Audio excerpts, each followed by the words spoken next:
Now I continue in 1 Timothy chapter number 3 and verse number 3. I've been going over the qualifications of the bishop. In verse number 2, a bishop then must be. And it is my estimation that each of these qualifications that are laid down in this passage fall under the criteria of must be. Now I recognize that we spend so much time talking about the second of these.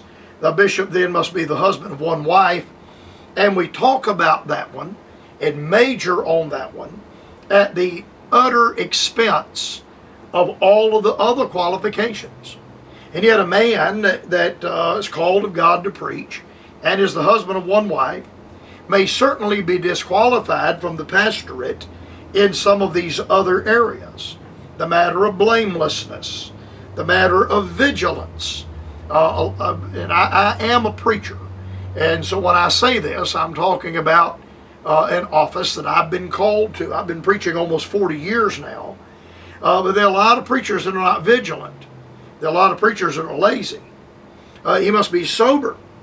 And I've seen an element of preachers today that are second-rate comedians.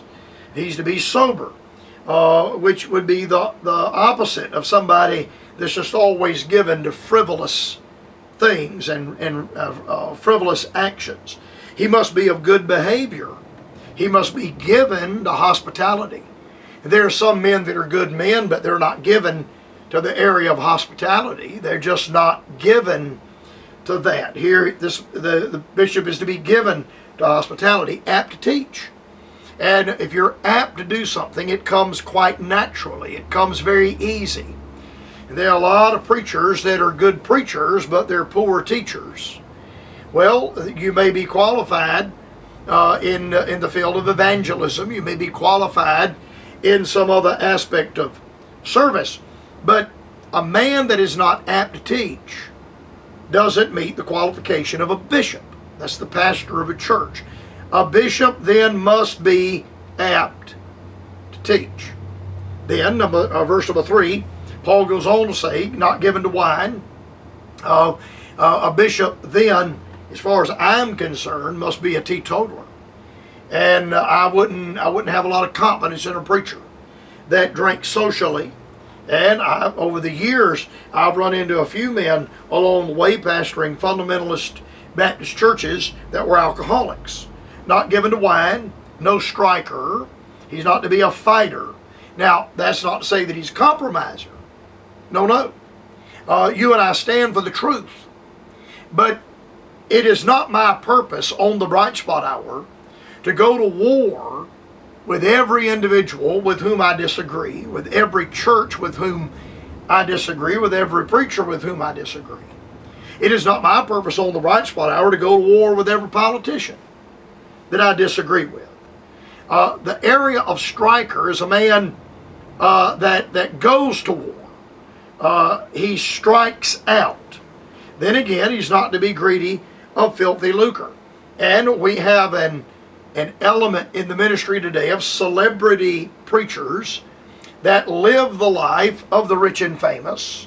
And when a man says to a congregation, you'll have to buy for me, and this has happened in Greenville, you'll have to buy for me $1 million house and $1 million subdivision and give that house to me before I'll ever come to pastor. That's outside the salary, that's outside a car allowance, that's outside any of those other things. I want them. I have when I resign, I have $1 million piece of property to sell, and while I'm there, I'll live in $1 million piece of property. That's greedy of filthy lucre, and lucre is more than just money. Greedy of filthy lucre is the goods of this world, the increasing in things, in goods, in abundant things. Then on the positive side, and this is where I left off with the radio yesterday, he is to be patient. A bishop then must be patient. Not every man, in my estimation, is cut out and has the personality to fulfill this particular trait. The area of patience, I dealt with this on yesterday, is having a quality of enduring evils the difficulties of life, hardships of life, without murmuring or without fretfulness. Now, in this COVID age in which we live, we have an element of people in society that are afraid of their own shadow. I mean, they are afraid of their own shadow. Some people are afraid to leave the house. I have lost revival meetings this year, meetings that I announced on the radio that I didn't get to conduct. I'm recording this program today, November the 3rd, 2020, on July the 14th. So I record 4 months in advance. And when I make the revival announcements, it's hard to pull them back in. But many of the announcements that I've made over the course of the year are meetings I have not held because of the COVID debacle that we have faced. And that COVID thing has all but shut churches completely down. And people that spend all the time watching the television and watching the news have become completely paranoid. They're fearful. They're afraid to go out. Now, I'm telling you, the people, the generation of people that trudged west and that opened up the Western country, and the 17, 18-year-old boys that flew P-51s and B-17s that beat back Nazi Germany in Europe and beat back Imperial in Japan in World War II, that generation's gone. Those boys went off to war 16, 17 years old. And it was just part of living. It's part of their upbringing, of their nature. And I doubt very seriously if we have the same quality in 17 and 18-year-old boys by and large. Now, I recognize we have some fine young men, and I'm not disparaging them. But I'm talking about by and large, what I see on the news, what I see in society. They're afraid of their own shadow. The bishop must have a quality of enduring evils without murmuring or without fretfulness. He must have a sustaining aspect of him that can sustain afflictions in his body or in his mind. He must have fortitude. And in his constitution must be a calmness. My late grandfather, and I talk about him a lot. A fellow wrote to me the other day and fussed at me for spending so much time talking about my grandfather. And he said he wasn't anything special. He wasn't a great man. If it weren't for that man's age, I'm tempted to punch him right in the nose.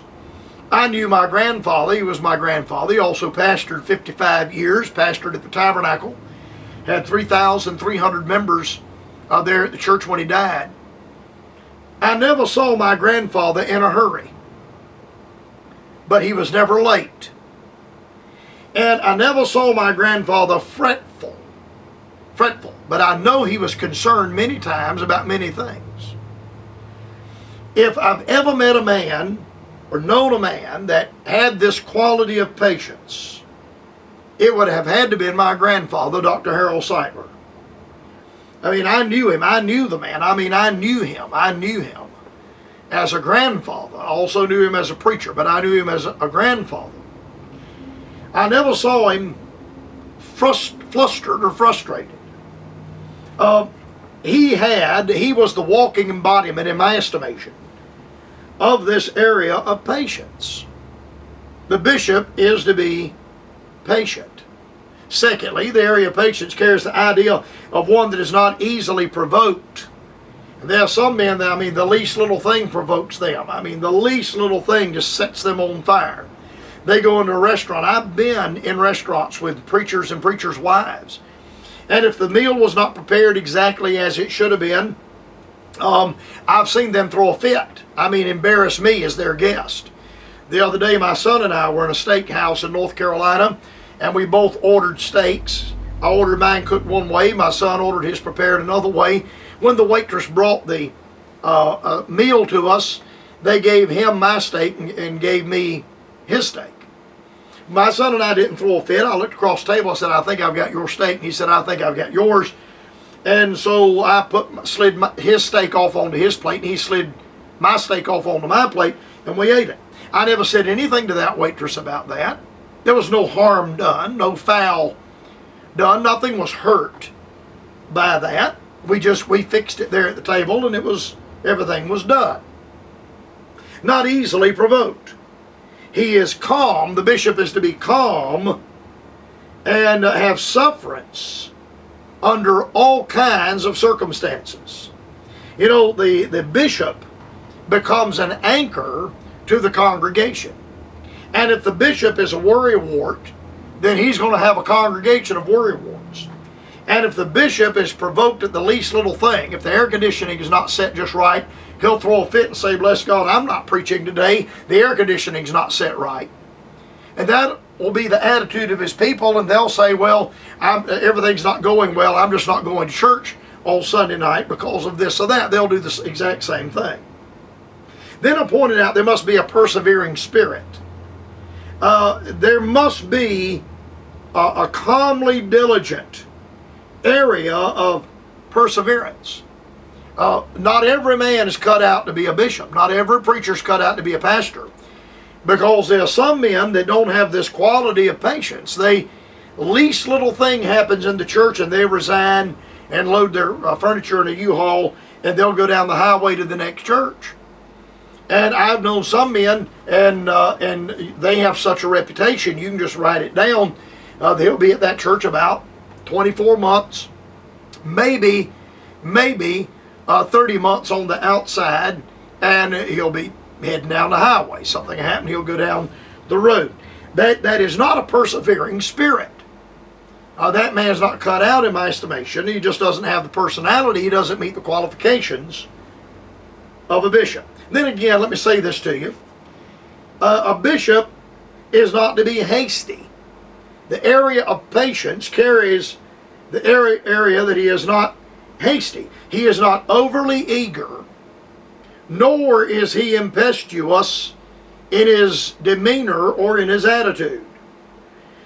He is to be an expecting man, but his expectation is to be seasoned with an area of calmness and watchfulness.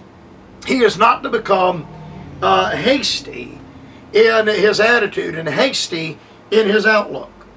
Now, what I've said is simply what I've read out of this passage. Paul gives the qualifications of the bishop to Timothy in 1 Timothy 3, and I've been going through these qualifications one by one. And nowhere in here have I said that a man is not qualified to preach. I didn't say anything about that at all. The text says that he's not qualified to be a bishop. Now, I recognize that we have many men pastoring churches that are serving as bishops, and they don't meet all of these qualifications, or some of these qualifications, or first one, then maybe another. I didn't say that they were not called to preach. I didn't say they were not qualified to preach. These are the qualifications of a bishop. I'll continue with this by the grace of God on tomorrow.